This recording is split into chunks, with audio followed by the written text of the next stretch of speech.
اتحاد جماهیر اسلامی. آینده ایران به کدام سو خواهد رفت؟ درود دوستان، من کسرا هستم و شما به مینی اپیزود دوم پادکست نسل آخر گوش میدید. بدون فوت وقت قصد دارم به این سوال پاسخ بدم که آینده ایران به کدام سو خواهد رفت.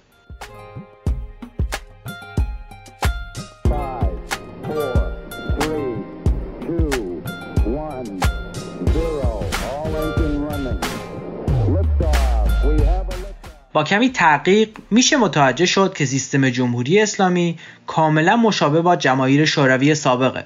با توجه به این شباهت‌ها میشه پیش بینی کرد که آینده انقلاب ایران ممکنه به چه سمتی بره و چه چیزهایی در انتظار کشورمونه. جماهیر شوروی با کنار زدن پادشاهی روسیه و قتل عام مجریان آن در قالب انقلاب فوریه به قدرت رسید. در مقابل جمهوری اسلامی با کنار زدن پادشاهی پهلوی و قتل عام مجریان آن در قالب انقلاب 57 به قدرت رسید.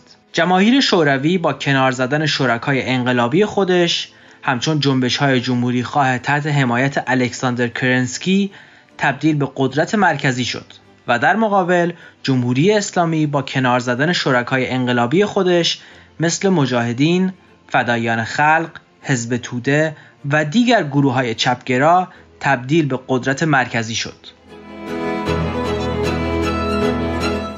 در جماهیر شوروی قیام پسا انقلاب بلشویک‌ها و منشویک‌ها قدرت را تماماً در انحصار کمونیست‌ها قرار داد و در جمهوری اسلامی قیام پسا انقلاب روحانیون مخالف و فداییان اسلام قدرت را تماماً در انحصار خمینیست‌ها قرار داد.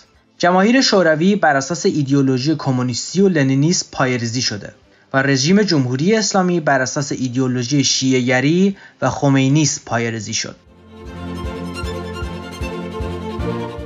جماهیر شوروی دارای بیش از یک رهبر سیاسی در رأس قدرت بود.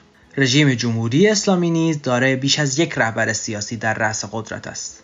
جماهیر شوروی یک امپراتوری کمونیستی به مرکزیت کشوری به نام جمهوری کمونیستی روسیه بود. جمهوری اسلامی نیز یک امپراتوری شیعی به مرکزیت کشوری به نام جمهوری اسلامی ایران است. جماهیر شوروی دارای نیروهای بسیج پارامیلیمتری به نام ایستریپکی، رد استیکس و وچکا بود و در مقابل جمهوری اسلامی دارای نیروهای بسیج پارامیلیمتری به نام سازمان بسیج مستضعفین است. جماهیر شوروی علاوه بر مقام رهبری بیش از 13 رئیس جمهور نیز داشت و در مقابل جمهوری اسلامی در کنار داشتن مقام رهبری تاکنون بیش از 8 رئیس جمهور داشته است. جماهیر شوروی به کشورهای کمونیستی خارج از مرزهای خود کمک تسلیحاتی، فنی و مالی می‌کرد. در مقابل جمهوری اسلامی نیز به گروه‌های شیعی و اسلامگرای تندرو خارج از مرزهای خودش کمک تسهیلاتی، فنی و مالی می‌کنه. جماهیر شوروی اقدام به صدور ایدئولوژی کمونیستی خود در قالب جنبش یا انقلاب سرخ در خارج از مرزهای خودش می‌کرد. جمهوری اسلامی نیز اقدام به صدور ایدئولوژی رادیکال اسلامی یا شیعی خود در قالب جنبش مقاومت اسلامی در خارج از مرزهای خودش میکنه. جماهیر شوروی فروپاشی امپراتوریش رو از سوی جمهوری‌های کمونیستی داخل مرزهای خودش محتمل شد و در مقابل جمهوری اسلامی فروپاشی امپراتوریش رو از سوی جمهوری‌های تحت حمایت خود داخل مرزهای امپراتوری شیعی محتمل میشه. جماهیر شوروی بسیاری از مهرهای سوخته خودش همچون چگوارا و فیدل کاسترو رو دور انداخت. جمهوری اسلامی نیز بسیاری از مهرهای سوخته خودش رو مثل قاسم سلیمانی و مهدی مهندس دور انداخت. جماهیر شوروی در خلال شکست کودتای آگوست 1991 دچار اصلاحات شد که ثمره امروزه اون جمهوری فدرال روسیه است. جمهوری اسلامی نیز با داشتن دو سازمان موازی نظامی مستعد چنین کودتایی است که بنابر نظر بعضی کارشناسان این روند فقط باعث اصلاحات ساختاری و پایه در نظام کشور خواهد شد. در داخل سیستم جماهیر شوروی جریان‌های اصلاح طلب با رهبری میخائیل گورباچوف وجود داشتند که باعث اصلاح در ساختار کشور با کودتای ساختگی شدند. میخائیل گورباچوف با پروژه‌های خود اقدام به حفظ حکومت سوسیال کمونیستی روسیه در ازای تجزیه بخش‌های ناراضی از امپراتوری شوروی شد. جریان اصلاحات در شوروی با شعار دموکراسی و آزادی‌های مختلف برای مردم روسیه شکل گرفت، اما همچنان دیکتاتوری سوسیال کمونیستی در روسیه باقی ماند.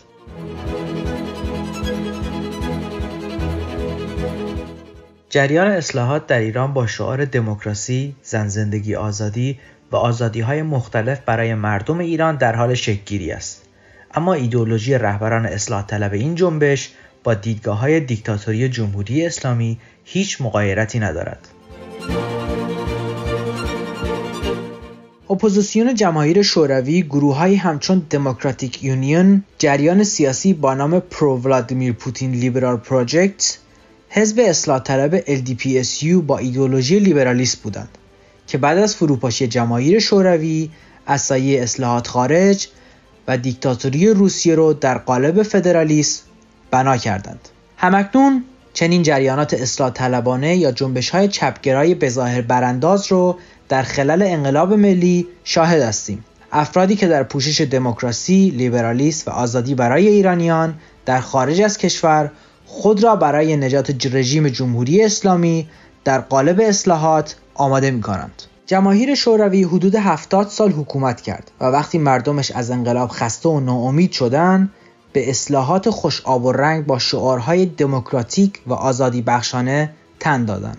جمهوری اسلامی هم دقیقاً این پروژه رو در نظر داره. جریانات و گروه‌های وابسته به جنبش ژنژیان آزادی، مجاهدین، بنیاد مردم و در کل فرقه جنون دیدگاه بسیار نزدیک با ایدئولوژی‌های جمهوری اسلامی دارند. ممنون که با این اپیزود کوتاه همراه من بودید. به عنوان سخن پایانی میگم که هموطن، بیا نذاریم خون بچه‌های ایران به خاطر هیچ یا اصلاحات پایمال بشه. تا اپیزود بعدی، خرد یارتان. یک انسان کوچک ایرانی هستم معتقد به این که آزادگی سرمشق بشر باید باشد.